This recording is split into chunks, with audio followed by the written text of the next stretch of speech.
Howdy there folks, this is Mario with 3bubba'ed videos, and the time has finally come where I now have the free time to hopefully finish what will be the final incarnation of Sasha.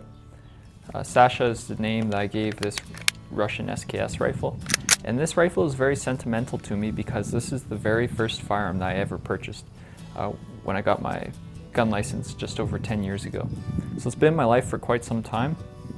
I pretty much bought it way back when, specifically for the role of using it as a plinker and a hunting rifle. I paid $250 for it from the Shooting Edge in Calgary, Alberta.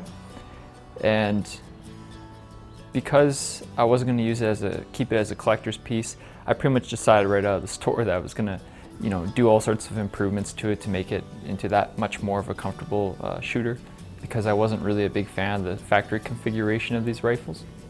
So over the following years, I slowly added things to it, removed things from it, and figured out what was garbage and what was good, what was worth keeping on the rifle. The first stock that I put on this gun was the ATI Strike Force stock, and it was alright stock. It lived on the gun for a handful of years, and then eventually I discovered the Archangel SKS stock, and that stock was a phenomenal stock. I really loved that stock, and when I put on this gun, it remained on the gun for the remaining years. Up until about 2 years ago, I did a review of it, and then I took that stock off and gave it to a buddy.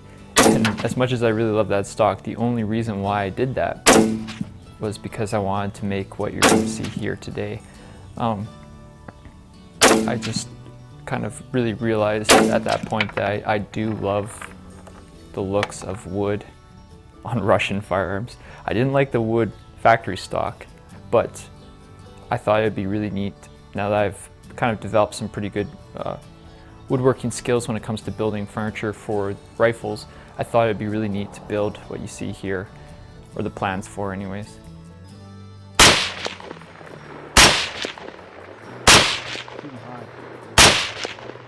Well, aim at the bottom of the plate maybe.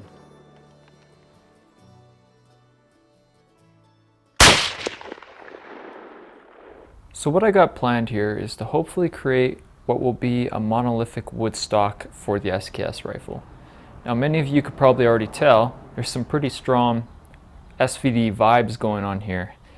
And the reason for that is simply because I'm a huge fan of the ergonomics and the cosmetics of the Dragunov system.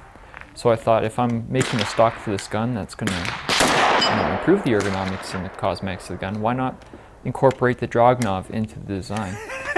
And the goal here is not to create a Dragunov clone per se, it's just to, improve those qualities about the SKS rifle, but yet still remain very true to kind of the Russian theme that is this gun. Now I am aware that there is a few different SVD stock models on the market already for the SKS rifle, and I looked into all of them, which I believe is only 3. There's 2 polymer versions. One is made by ATI and the other version is made by a company called Choate or something like that. Choate Tool. As for the third model, it seems to be there's this company based in the States that's called Lucky Stocks or something like that.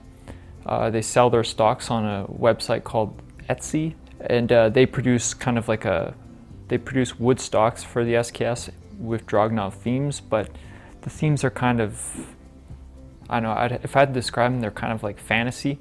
They don't look, none of the models look very true to the actual Dragunov kind of form.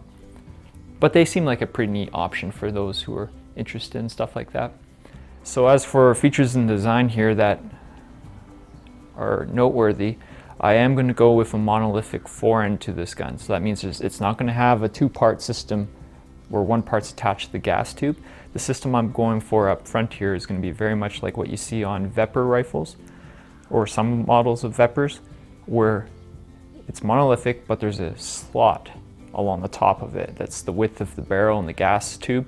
So that allows the action, like the whole gun and the gas tube, to pivot out of the front end.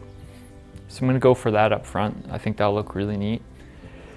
And the rear portion is going to be pretty simplistic. It's very much just a copy of a Dragunov stock. In fact, to trace this out, I actually used the buttstock on my Real Sword Airsoft Dragunov rifle, which is an extremely accurate replica or copy of a real Dragunov. Those of you who know SKSs quite well, you'll probably be wondering what I'm going to do about the trigger group assembly, because that is always a challenge that stock manufacturers have with the SKS rifle, is how do you make a stock with a pistol grip that allows you to remove the trigger group, because the trigger group has a tane on the back that needs to pivot up through what would normally be part of your pistol grip to be removed, in order for it to be removed. So the method I went with here is kind of similar to what was on the Archangel stock. Basically you have the pistol grip back here, and you got this nice little flange that extends out and joins up to the trigger guard for cosmetic reasons. But rather than making this piece removable like Archangel did, I'm just going to leave it solid, and it's just going to be hollowed out. So if you look at the gun from the bottom, you will notice there'll be like this kind of hollowed out piece here that exposes the trigger tang, which might be a little unsightly, but when are you looking at the bottom of the gun? Not very often, but it'll make for a really robust setup. So that's what I'm going for there. The second or the third big design feature that I really scratched my head about with this stock was bedding, because that's one thing I want to improve the accuracy on the SKS rifle. I decided, of course, I'll bed the rear portion of the action here, either by using like a JB weld kind of compound, some sort of like polymer, not polymer, but epoxy system, or maybe there's a chance I'll make the stock fit tight enough as is that I won't even have to bed the back. It'll just be a tight fit in the wood, maybe. But then the second huge question I had is, what am I going to do about the front end here, especially since I'm going for this slim fore-end system. That means I'm going to be removing the front furrow up here. So what's going to hold the front end down? Part of me thought, why not try to make the front end free floating, like an AR-15, kind of, except for you got the gas tube still. But then I did some research as to if anybody else had tried that, and I got there was a lot of warning about that, in the way that if you make the fore end free floating, there's a chance that all the vibrations from the barrel recoiling and stuff, it might wear out this fitting at the front of the gas tube here, where the gas tube and this, what do you call this, gas port kind of thing made up. If you don't have this all nice and rigid, all the vibrations of the gun shooting can slowly like make those wear against each other and wear that out. And I thought that was a pretty valid point. So and then I got myself an M14 or an M305, and I was looking at bedding videos for that, and noticed that a popular thing to do with those guns is to actually do the opposite. You don't free float this. You actually make the fore end extremely tight, and you use the wood as a platform to really keep the barrel rigid. So I decided that if it works for the M14, it probably will work for the SKS. So that's the way I'm going to do that, and it will also hopefully eliminate any chance for this to wear out from vibrations and such. So the idea behind this is going to be, I'm going to cut away most of the front furrow here, but you'll see there will be the hole in the bottom of the furrow for the cleaning rod. I'm going to leave that there, and I'm going to machine out a plug that sits in the stock and has a little rod that extends at the front that's extremely sturdy, and that is going to intersect inside the hole of that like the cleaning rod hole. And then the rifle is going to have a bunch of preload on it, just like you would on an M14. So when you put it together, you interlock the front end of the rifle with that little locking lug up front, and then the action will be suspended like maybe 1/8 of an inch above the rear of the stock here. And then you kind of squeeze it into the stock and then clamp it in place with the trigger group. So that kind of creates like a nice torqued, tightened down action for the whole system. So of course there is going to be a bunch of other things I'm going to do to this gun while I'm at it, some of which has already been done, some things I'm going to add, and then some things I'm going to redo. As for things I'm going to add, one of which is going to be this little 1913 rail. I'm going to put this up at the front, and the only reason why I'm doing that is simply so I'll have the option to attach something like this, a little bipod, for days when I want to shoot prone comfortably. This is going to double as a fixture for that plug I was telling you about that locks down the barrel assembly. Right now at the end of the barrel, I have like this one AK muzzle brake. It's a pretty nice muzzle brake. It does reduce the recoil a tiny bit, but then the big thing is it does help with the muzzle jump on the SKS rifle, and that's ultimately why I bought it. And at the same time, it's not very aggressive, so it wasn't an extremely loud brake. If you ever had to shoot this thing without ear pro while hunting, you'd notice that brake wasn't like absolutely ear-piercingly loud. It was still bad, but nothing like what I planned to put on the gun.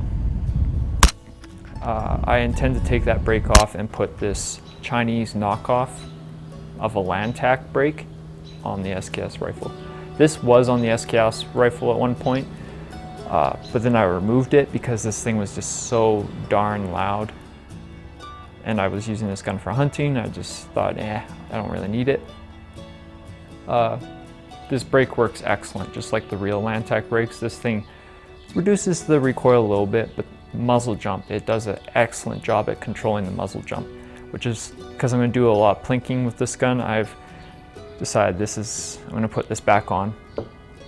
I noticed it wasn't, the barrel of my SKS rifle wasn't quite threaded 100% concentric. So because this brake is so long, I noticed when it was threaded on, you could actually see it was slightly off. And I noticed that I was getting some copper marks on the very end of the muzzle brake here. So the bullets were actually striking the muzzle brake. So I bored it out a little bit more with my lathe. So now that problem hopefully won't be a thing anymore. At the back here, I ordered in this Dragunov cheek rest from Russia. I don't think this is designed for a real Dragunov, or the conventional Dragunov. I think this is actually made to fit one of those Tiger variants. So it's like the civilianized Dragunov that has kind of the polymer tube buttstock. I see, even though the cheek pad on it is very decent quality, like it feels really soft and nice, I noticed the latch on it is totally misformed. Like it's, anyways, I need to do some work to that. I also got a POSP shell deflector that I ordered in from Czech Republic that I'm going to put on this MPZ 3-9 scope. This lived on the SKS before, and I quite liked it. It is a very long, gangly optic, but in my opinion, I'm kind of a sucker for the design and complexion of these. I really love them. So I'm going to put it back on the gun. As for something I'm going to redo on the gun, way back when I decided to go with the Russian side mount system on this gun for optics, I welded a Russian Malot rail to my SKS. And this turned out great. It was literally the second time I used a MIG welder in my life. And I decided to just dive right into it and MIG weld this to the side of my receiver. It was designed to be thread drilled and tapped to the receiver, but the SKS receiver is only like 1/8 of an inch thick. Like, it's so, I just thought, I know welding on a gun isn't a really popular theme, and there's a lot you got to be careful about when doing it, but I didn't really see those 1/8 inch, those two dinky little bolts holding up over time. So I decided, I'm going to be bold and I'm going to weld it. So I did that, and it worked out great. It's been on this gun for like 6 years. Absolutely rock solid, holds zero. Phenomenal. Doesn't look the best though, because I wasn't really good at MIG welding at the time. But I noticed it sits pretty far back. I should have placed it about 2 inches further up. So I'm going to cut this off the receiver again, clean up the receiver, and then I'm going to move it forward up to about here, and I'm going to re-weld it. So that'll have the optic sitting up further forward, and that will actually allow this POSP deflector to do its job and deflect the casings that do come up to hit this. As for mods that have already been done to the gun, you've probably noticed some of them throughout the vid here. I do have the 7.62 Systems mag release here. It's pretty nice. I've been happy with it. I did already fit this. I've never used this on the gun before. I did this before the video. To get that nice slim 4-inch so it can rise in and out of the stock, I did buy this NC Star railed gas tube. I took the rail portion of it off because, of course, why? I guess if you want the modern look, it's good to keep on, but me, I took it right off, and that gives me this really cool designer looking gas tube. That's, of course, super low profile, so now I can make this system work. So I put that on there. I haven't tried it yet. I did a compression test with my gas piston, and it looks like it's the same as the stock one, so it should work really good. I did replace the rear leaf sight with this Williams peep sight, which has been great, but to be honest, guys, once I put this on it, I never use the irons, ever. So it's kind of a redundant thing. In fact, I looked around in my parts bins to see if I could find the original leaf sight and put it back on, just for the Russian theme, but I can't find it, so I guess I'll just leave it on. The back trigger group, I did a trigger job on this gun a long time ago, and it turned out great. The trigger on this thing is like 4 pounds. Extremely good, like probably the best comm block rifle I have when it comes to trigger. And then I even went further and I put an over travel stop in it. So when you pull the trigger on this thing, it breaks and it doesn't go past the brake. So it helps with the reset of the trigger. Very nice mod. I did also modify the ejection port here a little bit. I gave this more of a 90-degree profile, but not a true 90, because you don't want to do that. If you leave a sharp 90 there, it compromises the structure of the receiver. So it has a radius still, but you'll notice the stock one is like 45 degrees. What you do is you mill that away, and that allows the cases, if you watch slow-mos of the SKS, this is legit, this isn't some Bubba, conspiracy thing here. It allows the cases to eject out at a lower angle than before. So that's a pretty good mod if you want your casings to come out, if you have like optic or a rail up top. If you don't want them to be striking stuff up here as aggressively, you can do that. One thing I forgot to mention about the stock is the 7.62 Systems mag release system. Oh man, of course that's gonna happen. I didn't really think this part of the video out. It did come with a ductless plug thing that you put up here, and it interlocks with the mag up front here. You modify your tactical mags to do this, and it makes, basically ductless mags. That plug worked pretty good, but if you didn't red Loctite everything, it would slowly come loose over time. So I decided I'm gonna just remove it entirely, and when I design the stock, I'm gonna just design it to have that ledge inside the stock already there, so I won't need that plug anymore.